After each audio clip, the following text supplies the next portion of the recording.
안녕하세요, 우리 당근님들. 저는 피할 수 없는 이별들을 수용하며 살아가는 작가 서늘한 여름밤입니다. 우리는 살아가면서 정말 많은 사람들과 인연을 맺게 되고, 그렇게 인연을 맺게 되면 정말 필연적으로 이별을 경험할 수밖에 없는 것 같아요. 꼭 연인과의 이별이 아니더라도 삶을 살다 보면 정말 다양한 이별들을 경험하게 되더라고요.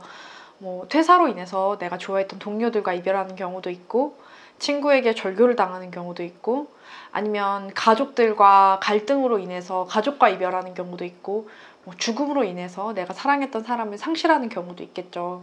저는 사람을 굉장히 좋아하고 사람과 관계 맺는 걸 되게 좋아하기 때문에 그만큼 다양한 이별들을 겪었던 것 같아요. 제가 이별을 경험하면서 느꼈던 감정들과 그 상처들에서 회복하기 위해서 했던 노력들을 여러분들과 나누고자 합니다. 일단 첫 번째로 우리가 이별하면 느끼는 감정들에 대해서 먼저 이야기해보고 싶어요. 저는 이별을 하게 되면 가장 첫 번째로 느끼는 감정이 세상이 무너지는 것 같은 감정이었어요. 내가 세상에 혼자 남겨진 것 같고, 그 사람 없이는 살아갈 수 없을 것 같고, 정말 그 마음은 억장이 무너진다? 세상이 무너진다? 라는 걸로밖에 설명을 못 하더라고요. 불안발작이 오는 것처럼 그냥 제가 이별을 당했다는 걸 깨닫고 길가에 주저앉은 적도 있었고, 첫 번째 남자친구랑 이별했을 때는 그 카페에서 일어날 수가 없어서 저희 부모님한테 전화를 해서 부모님이 저를 부축해서 집에 간 적도 있어요. 저는 인연이라는 거는 그 사람과 나만의 어떤 세계를 만들어가는 과정이라고 생각하거든요. 근데 그게 한순간에 무너지는 거는 너무나 갑작스러운 죽음을 맞이하는 것 같은 그런 정도의 충격으로 저한테는 늘 다가왔던 것 같아요. 그래서 저는 이별을 겪었을 때 늘 엄청난 충격과 내 세계가 무너지는 것 같은 그런 심정을 느껴요. 두 번째로 찾아오는 건 그리움이죠. 저는 참 이상하게 좋았던 순간들이 막 기억나서 슬플 때도 많지만 너무나 일상적이었던 순간들이 생각나서 슬플 때가 되게 많더라고요. 예를 들어서 그 사람이 물을 따라서 마시는 모습이라던가, 아니면 택배를 기다리는 모습, 심지어 이제 카톡을 하다 보면 그 사람이 썼던 이모티콘을 다른 사람이 쓰는 경우가 있어요. 근데 그 이모티콘만 봐도 그 사람이 너무 생각이 나고 그리워지는 거죠. 상대가 좋아했던 것들, 어떤 커피의 취향이라던가, 아니면 날씨, 우리가 했던 농담들. 저는 농담이 사라지는 게 참 슬픈 것 같아요. 그 친구와의 관계에서도 그 둘만의 어떤 역사에서 나온 농담들이 있잖아요. 그 둘만 이해할 수 있고 그 둘만이 웃을 수 있는 그런 농담들이 있는데, 그런 농담들이 사라지는 게 저는 너무 슬프고 그립더라고요. 마지막으로 이별 후에 느끼는 감정 중에 저를 굉장히 힘들게 하는 건 죄책감과 후회예요. 내가 뭔가 다르게 했더라면, 내가 그때 그 말을 하지 않았더라면, 혹은 그런 상황이 아니었더라면 이라는 가정들을 계속하면서 내가 다른 선택을 내렸더라면 지금 이렇게 이별의 고통에 시달리지 않지 않았을까? 라고 계속 생각을 하게 되잖아요. 그런 것들이 참 힘든 것 같아요. 그리고 내가 그 사람한테 못해줬던 것들, 더 잘해줄 수도 있었는데 그렇게 하지 못했던 것들, 혹은 더 솔직하지 못했거나 내 마음을 충분히 전달하지 못했던 것 같거나, 만약에 내가 이렇게 힘든 상황이라는 걸 알았으면 저 사람이 다른 결정을 했을까? 라고 생각되는 것들, 죄책감과 후회들이 저를 되게 많이 늘 힘들게 했던 것 같아요. 이별 후에. 그 후회들을 정리해보면 두 가지인 것 같아요. 하나는 함께 있었던 시간에서 더 잘해주지 못했던 것, 내가 더 최선을 다하지 못했던 것에 대한 후회. 그리고 두 번째는 이별이라는 상황을 만들어냈다는 것에 대한 후회. 이 두 가지 후회들이 이별 후에 늘 저를 힘들게 했어요. 그러면 우리는 너무나 당연하게 이별이 힘든 거라고 생각을 하잖아요. 제가 왜 이별하면 마음이 아픈 걸까? 왜 나는 그렇게 세상이 무너지는 듯한 기분을 느낄까를 좀 생각해 봤어요. 그래서 이별 후에 무엇이 달라지는지, 그리고 그 변화가 왜 나를 힘들게 하는지 한번 이야기해 볼까 해요. 일단 첫 번째로는 일상이 변화해요. 인연이라는 건 어쨌든 일상 속에서 우리가 우리의 일상을 구성하는 일부잖아요. 그게 친구가 됐든 가족이 됐든 연인이 됐든. 근데 그 일상이 변화하게 되는 거죠. 연인이었다면 뭐 그 사람이 아침에 일어났을 때 늘 뭐 잘 잤어? 이런 카톡이 오거나 밤이면 잘 자 이런 이야기들을 하고 전화를 해서 일상을 나누던 것들이 갑자기 사라지게 되는 거죠. 친구나 동료라고 한다면 그 사람들과 함께 했던 되게 큰 시간들 혹은 함께 생각했던 미래들이 사라지는 거죠. 아, 나 이 친구랑은 나중에 뭐 어떤 여행을 가기로 했는데 이 동료들과는 어떤 일들을 앞으로 함께 프로젝트를 추진할 거라고 생각했는데 그런 나의 일상과 미래가 완전히 변화하는 거기 때문에 그 변화를 수용하는 게 굉장히 큰 스트레스가 되는 것 같아요. 두 번째는 그 사람이 나한테 해줬던 것들이 모두 다 사라진다는 걸 받아들이기가 굉장히 어려운 것 같아요. 그 사람이 나한테 해줬던 건 굉장히 다양할 수 있죠. 그게 뭐 연락이 될 수도 있고 애정이 될 수도 있고 금전적인 지원이 될 수도 있고 정서적인 지원이 될 수도 있고 정보적인 지원이 될 수도 있고 어쨌든 우리는 관계를 맺으면서 서로 무언가를 주고받게 되잖아요. 근데 정말 사소한 걸로 예를 들어서 내가 그 친구와 갔던 어떤 레스토랑이 있어. 근데 그 레스토랑 이름이 기억이 안 나. 그 친구와 절교를 하지 않았다면 그냥 바로 전화해서 물어볼 수 있는데 이제 더 이상 그렇게 할 수 없게 되는 거죠. 그리고 애정을 받잖아요. 우리는 모든 관계 내에서. 근데 우리가 엄마한테 받는 애정이 다르고 친구한테 받는 애정이 다르고 연인한테 받는 애정이 다르기 때문에 아무리 연인이 나를 많이 사랑해줘도 가족이 주는 애정이 사라졌을 때 슬프고 아무리 가족과 연인이 나를 많이 사랑해줘도 친구와 절교를 했을 때 그 친구만이 나한테 줄 수 있는 애정이 있었기 때문에 그걸 상실하는 게 너무 슬픈 것 같아요. 내가 그 사람한테 줬던 애정을 더 이상 못 준다는 거. 그것도 굉장히 슬픈 이유 중에 하나인 것 같아요. 그리고 마지막으로는 나의 일부가 사라진다라는 느낌이 들어요. 아마 여러분들도 다양한 관계를 맺게 되잖아요. 근데 그 다양한 관계에서 여러분들의 모습이 늘 다 똑같지는 않을 거예요. 어떤 사람 앞에서는 좀 더 쾌활하고 장난스럽게 되고 어떤 사람 앞에서는 굉장히 진지하고 나 자신을 돌아보게 되고 또 어떤 사람 앞에서는 한없이 자유로워지기도 하고 누구를 만나는지에 따라서 나의 어떤 모습들이 발현이 되는 것 같아요. 근데 저는 이별이 슬픈 건 그 사람을 잃어버리는 것도 있지만 그 사람과 함께 있었던 나의 모습을 잃어버리는 것도 있기 때문에 굉장히 슬픈 것 같아요. 예를 들어서 저는 어떤 친구랑 있을 때 그 친구가 굉장히 장난기가 많은 친구였어요. 그래서 그 친구랑 있을 때 저는 되게 장난꾸러기가 되는 거예요. 저도 그 장난을 맞추려고. 근데 그 친구와 멀어지고 더 이상 연락이 되지 않았을 때 저의 그 장난스러운 모습들, 정말 가볍고 쾌활한 모습들이 너무 그리워지더라고요. 그래서 정리를 해보면 나의 일상도 변화하고 이 일상이 변하는 게 굉장히 스트레스고 내가 원래 받던 애정도 더 이상 받지 못하게 되고 그리고 나 자신의 어떤 모습을 잃어버리게 되는 거. 그런 것들을 상실하게 되는 게 이별이 힘든 이유 중에 저한테는 큰 3가지인 것 같아요. 그럼 마지막으로 이 이별의 감정들을 어떻게 수용할 수 있을지에 대해서 이야기를 해보려고 해요. 일단 첫 번째는 충분한 시간을 주세요. 저는 힘들 때마다 이렇게 동그라미를 그려요. 지금 이게 잘 보이실지 모르겠는데 이건 30일치 동그라미를 제가 그린 거거든요.